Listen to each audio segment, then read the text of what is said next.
He's a fascist. I don't care about that at all. Not at all. Because? January 6th was not good. Wait, why don't you care about that at all? Because they've been saying that about Trump for years. They've been saying that about Republican candidates for years. It has like a long storied history. If you are at all center or center right, you are used to having your candidate of choice completely demonized, whether it's the F word, the R word, the misogynist word. They tried to tell us Mitt Romney was a raging sexist because of binders full of women. They tried to tell us John McCain. The long-awaited podcast finally happened. Like you have seen here, the question if Kamala will be part of this is going on social media. I don't know if you've seen this. First, take a look at this clip. Kamala Harris. Before we move on to other issues, it's looking increasingly likely that Kamala Harris is going to appear on Joe Rogan's program, on his podcast, whose audience is massive. If you were advising her, would you recommend that she be a guest on the Joe Rogan Experience? No, I would not.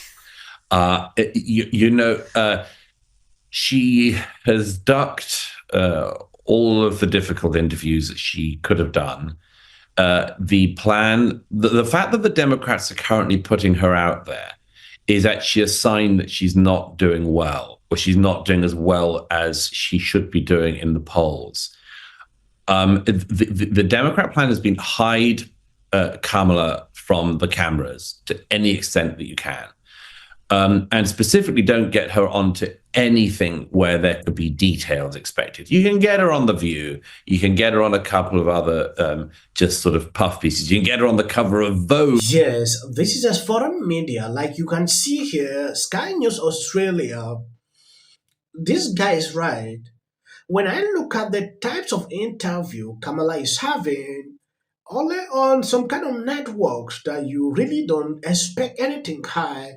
When things like what I saw on CNN, like the town hall, a little bit of hard question came up. Libra's murder on social media, they had to attack CNN. Now, this guy had this question on MNBC, if Kamala will be part of this interview. His response clearly tells you what exactly a lot of people are thinking. They are now attributing like scheduling time was a problem, so they decided to back out.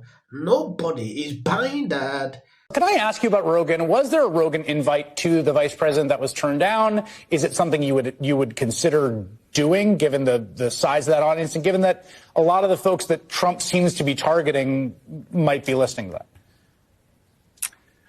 Well, yeah, I think that the vice president's happy to go anywhere and any place to talk to a broad segment of the country. We talked with Rogan and his team about the podcast. Unfortunately, it isn't going to work out right now because of the scheduling of this period of the campaign. Yes, the past few days is insane. I've seen a lot of celebrities coming out to endorse Kamala, especially Hollywood. When you take a look at this tweet, Leonardo attacks Trump over his views on climate. Donald Trump continued to deny the fact. He continued to deny the science. He withdrew United States from the Paris Climate Accord and rolled back critical environmental protections. Now he promised the oil and gas industry that he will get rid of any regulation they want in exchange for $1 billion donations. Okay. This is his reason. He put out this video. When you take a look at this guy, there is something that runs through my mind. First, take a look at this. Earlier this month, Hurricanes Helene and Milton devastated parts of Florida, Georgia, and North Carolina. Families lost homes, livelihoods, and loved ones to some of the strongest Atlantic hurricanes ever recorded. These storms have done an estimated $100 billion in damage, and make no mistake, these unnatural disasters were caused by climate change. Donald Trump continues to deny the facts. He continues to deny the science. He withdrew the United States from the Paris Climate Accords and rolled back critical environmental protections. Now he's promised the oil and gas industry that he'll get rid of any regulation they want in exchange for $1 billion donation. Climate change is killing the earth and ruining our economy. We need a bold step forward to save our economy, our planet, and ourselves. That's why I'm voting for Kamala Harris. She helped lead the most significant climate action in U.S. history, including passing the Inflation Reduction Act. Under her leadership, we set ambitious targets for achieving net zero emissions by 2050 and building a green economy that not only creates jobs, but also helps save our planet. So check your registration at iwillvote.com and join me in voting for Kamala Harris on November 5th, because we cannot afford to go backwards. Cry like a baby. One thing these celebrities fail to understand is the fact that a lot of people don't even listen to them again. They don't look at, what is happening. At least this one is having his own reasons, but at the same time, he has a private jet. I don't get the point. If you really want to fight this, you should not own things like this. Yeah, you should not. In fact, I don't want to go into that. You understand exactly how they always do, sometimes putting out these kind of videos, at the same time breaking some of the laws. I appreciate him that he's not coming to tell me, oh, I'm endorsing Kamala because she's a woman. I want the first woman president, or because of abortion, things like that. His reason is actually different, but it's not a sufficient text for him to do that. I don't have a problem with someone taking a decision to endorse any person. Like I saw Libras melting down recently. I think I did a video when Washington Post refused to endorse any candidate. They had to melt down on social media like never before. Don't forget to recycle. Vote Kamala. Yes. Cry like a baby. Because I just voted.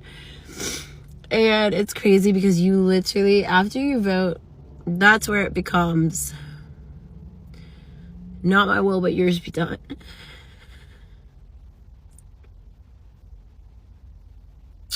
And it's crazy because you really have to trust that God is on the throne. So I fought, I campaigned, I influenced according to my beliefs and my convictions. And I stood.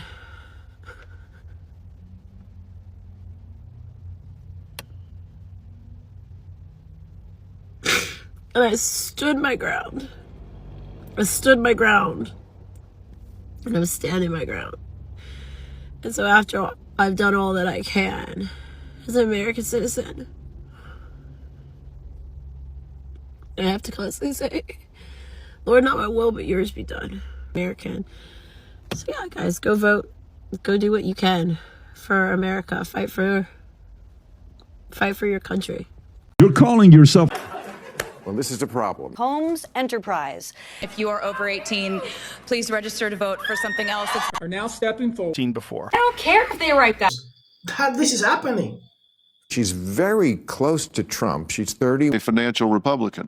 On Tim Walz. Look at what Democrats are experiencing. And sometimes there's a trend line that I never noticed before and make me go, whoa. Whoopi, you always say you don't believe in polls. Throw a birthday party for Diddy. Hey, you're calling yourself. Well, this is the problem. If you are over 18, please register to vote.